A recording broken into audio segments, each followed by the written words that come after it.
আফগানিস্তান ও New Zealand এই দুইটা দল গত টি-20 বিশ্বকাপেও তো একই গ্রুপে ছিল, গ্রুপ অফ ডেতেই ছিল। সেবার তৃতীয় বড় দল হিসেবে গ্রুপ সঙ্গী ছিল ওয়েস্ট ইন্ডিজ।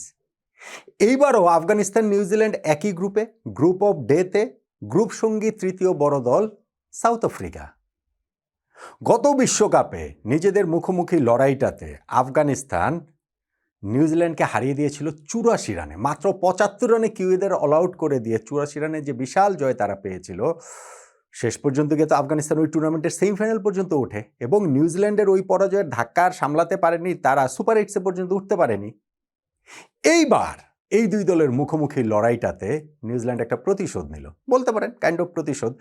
কেননা এইবারের লড়াইটাতে নিউজিল্যান্ড জিতে গিয়েছে 5 উইকেটে 13 বল হাতে রেখে।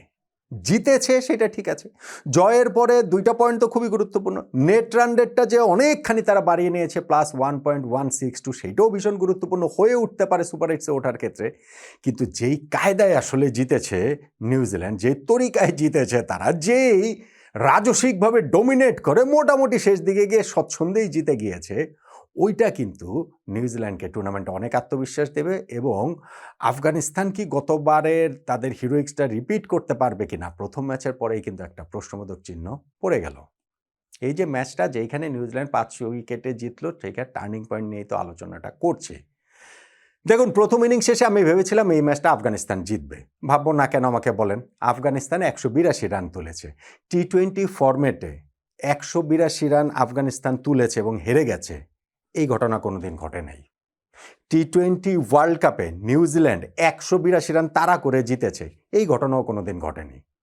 তো আফগানিস্তান 182 রান তুলেছে, তাদের বোলিং অ্যাটাকটাই হচ্ছে গিয়ে শক্তির বড় জায়গায় খেলা হচ্ছে চেন্নাইতে, যেই উইকেট টিপিক্যালি একটু স্পিন সহায়ক হয়। সো সেইখানটাতে তো আফগানিস্তানকে জয়ের জন্য ফেভারিট ভাবাটা খুবই স্বাভাবিক। এবং যখন দ্বিতীয় ওভারেই মুজিবুর রহমান তিনি পরপর 2 বলে ফিন এলেন ও রাচিন রবীন্দ্রকে অসাধারণ 2টা বলে আউট করে দিলেন। ইনফ্যাক্ট হ্যাট্রিকই হয়ে যেতে পারতো। থার্ড বলটাতেও গ্লেন ফিলিপস ডিফেন্ড করেছিলেন, ব্যাট প্যাড হয়ে শর্ট লেগে ক্যাচ উঠে গিয়েছিল, ওইখানে ফিল্ডার ছিলেন না বলে হ্যাট্রিকটা হয়নি।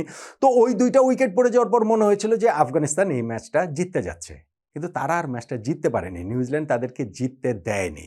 এই যে 2টা উইকেট পড়ে গেল শুরুতে, তারপরেও নিউজিল্যান্ড কাউন্টার অ্যাটাকই করে গেছে। টিম সেইফার্ড ও গ্লেন ফিলিপস ওই পাওয়ার প্লেটা কাজে লাগিয়েছে, যেই কারণে 6 ওভার শেষে তাদের 2 উইকেটে 52 রান। এবং খুব ইম্পর্টেন্টলি 7th ওভারে যখন বোলিংয়ে এসেছেন রাশিদ খান, তার উপরে চড়াও হলেন ফিলিপস। তাকে ছক্কা মারলেন, 4 মারলেন, ওভার থেকে 14টা রান চলে আসলো। এইটা আমার কাছে মনে হয় রাশিদ খানকে শুরুতেই যে তাকে এইভাবে অ্যাটাক করা, তাকে নিউট্রালাইজ করে দেওয়ার যে চেষ্টাটা, সেইটা সাইকোলজিক্যালিও আফগানিস্তানকে কিছুটা পিছিয়ে দিয়েছে বলে আমার কাছে মনে হয়। হ্যাঁ, রাশিদ খান আবার যখন তার 2nd ওভারে কামব্যাক করলেন, করে গ্লেন ফিলিপসকে তিনি আউট করলেন বটে, কিন্তু 25 বলে 42 রান ততক্ষণে তার হয়ে গিয়েছে। এর সেইফার্ড তখনও ছিলেন, সেইফার্ডের একটা রিটার্ন ক্যাচ অবশ্য ফেলেছেন রাশিদ খান 48 রানে। শেষ পর্যন্ত তিনি ওইখানটাতে কত 65 রানের একটা ইনিংস খেলেন 42 বলে, খুব ভালো 43 বলে, খুব ভালো একটা ইনিংস তিনি খেলেছেন। তবে এইখানটা তো টার্নিং পয়েন্ট আর একটা দাবিদার আমার কাছে মনে হয় মোহাম্মদ নবীকে বোলিংয়ে আনতে এত দেরি করলেন। সেই নবী বোলিংয়ে আসলো 13 নম্বর ওভারে। হ্যাঁ, নবীকে সেইফার ছক্কা 4 মারলেন, তারপরে আউট হয়ে গেলেন। কিন্তু এত দেরিতে নবী বোলিংয়ে কেন?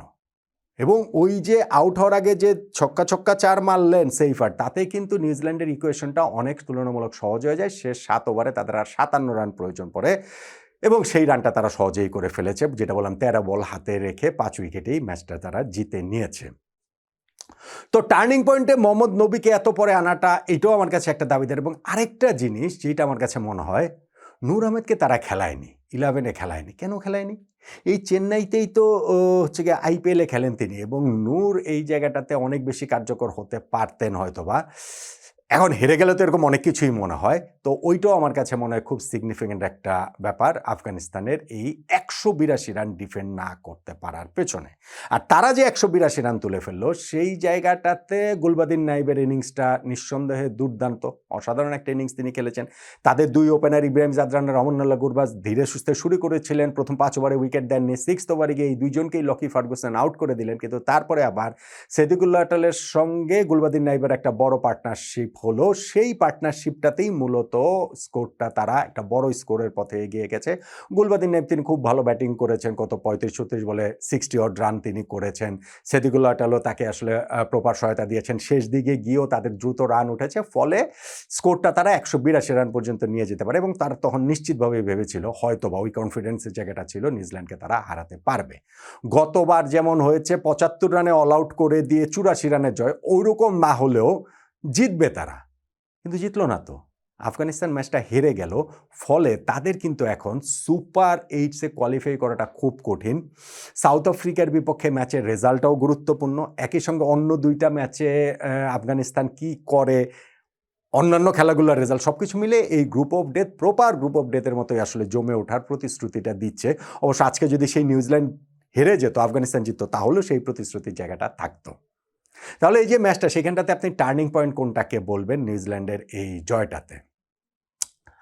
আমার কাছে রশিদ খানকে যে চড়াও হলেন তার প্রথম ওভারটাতে গ্লেন ফিলিপস, সেইটাকেই আমার কাছে টার্নিং পয়েন্ট মনে হয় সিরিয়াসলি।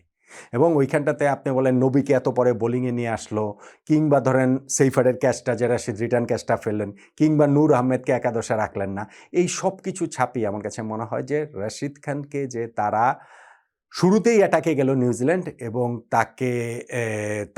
তাকেও যে সাইকোলজিক্যালি হচ্ছে কি পুরো আফগান টিমকেই একটুখানি সেটা ডিমোরালাইজ করে দেওয়ার জন্য যথেষ্ট, এবং সেইটাই নিউজিল্যান্ডকে হেল্প করছে বলে আমার কাছে মনে হয়।